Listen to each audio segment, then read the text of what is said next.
No one talks about the fact that after a toxic relationship, you go through these cycles of desiring them more than anything in the world, and also simultaneously hating them and feeling guilty for it because you don't want to hate them out of the fact that you had love for them at one point, and you also don't want to feel like you want to be with them because you know how much they hurt you. And when you talk to people about it and they're like, how could you care about someone who hurt you so much? It doesn't make sense because you can't express feelings in words. You can't say exactly what it was that you experienced with them. And most of the time, what we were feeling with them, what we were in love with, was the feeling of love, not necessarily them. So we're missing and craving this feeling of love.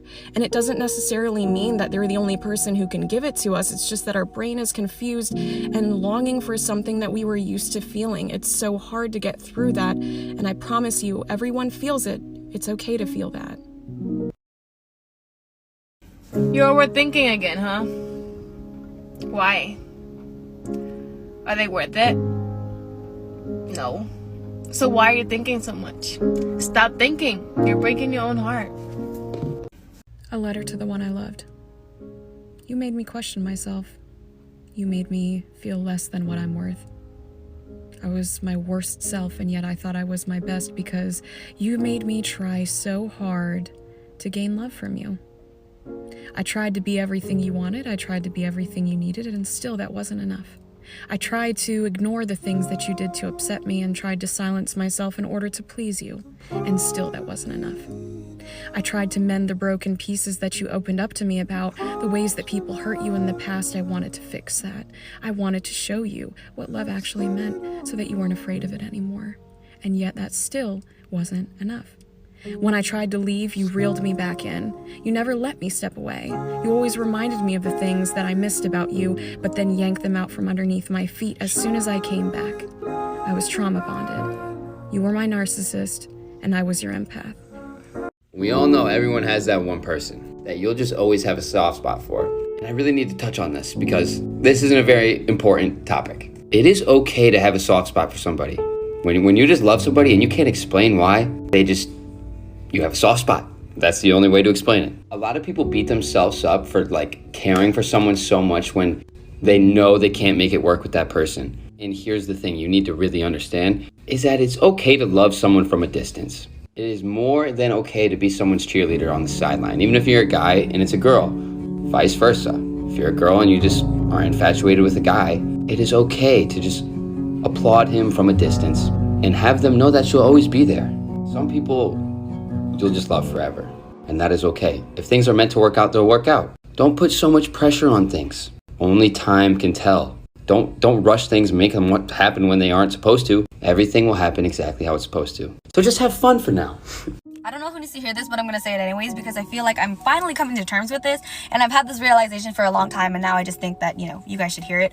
We miss people a lot. Yes, friendship, relationships, whatever. And we think back on those relationships, those friendships, and we're like, if we said this, didn't say this, didn't do this, maybe the friendship or the relationship would have worked out. Maybe this person would still be in your life. However, our mind plays tricks on us because when we start to think about this person, for the most part, we think about the happy times. We think about all the sweet, good memories we had with this person, and we completely forget the disrespect. So I'm here to remind you the disrespect. I'm here to tell you that they were the reason you stayed up all night crying, that they were the reason that you didn't feel you were enough, that you were worthy, and now they're no longer in your life, and you say that you miss them. That's fine, but you don't need them.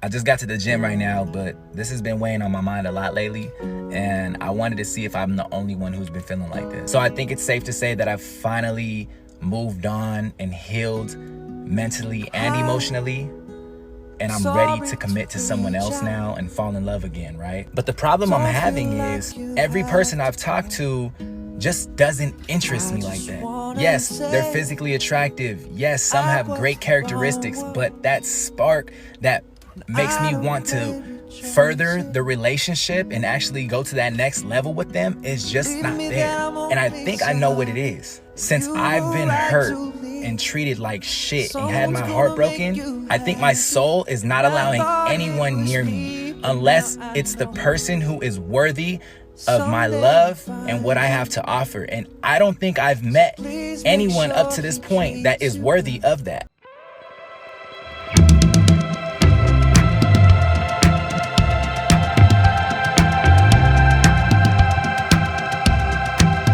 On from a toxic relationship officially. Just move on and move on without you.